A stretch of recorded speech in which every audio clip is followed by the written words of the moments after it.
Question 18 reads, the figure above shows part of a circle whose circumference is 45.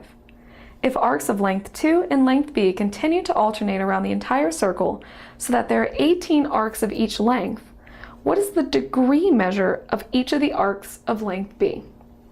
This is a circles problem. And to get started, it's useful to begin with the circumference value that's given. You know that the total circumference is equal to 45 units. What makes up this circumference? 18 arcs of length b and of length 2. So 45 units of circumference is made up of 18 b's and 18 2's. To simplify that, 45 is equal to 18b plus 36. Subtract 36 from both sides, we'll get 9 is equal to 18b, and b is equal to 1/2 unit. So we know that b is equal to 1/2 unit in length, but that's not what the question's asking. The question is asking, what is the degree measure of each of the arcs of length b? So we want to know how many degrees of the circle are represented by an arc of length b.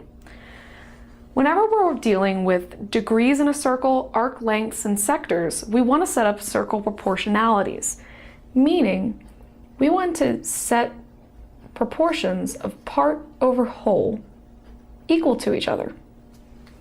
In this case, we're interested in the degree measure of an arc of length b. So the part will be the degree measure of the arc, and what is the whole? Well, how many degrees are in a whole circle? 360. We need to set this equal to another part to whole relationship. Fortunately, we know one. If an arc of length b is the part, what is another whole we can compare it to? Well, we've just done all this work with the circumference. We can compare it to the whole circumference. The whole circumference of the circle is 45 units. And the part of the circumference represented by just one arc of length b is 1/2 of a unit.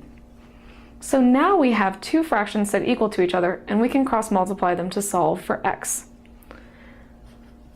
So 45x is equal to 1/2 times 360, or 180.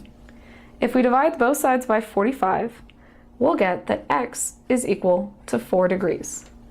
So the correct answer is A, 4 degrees.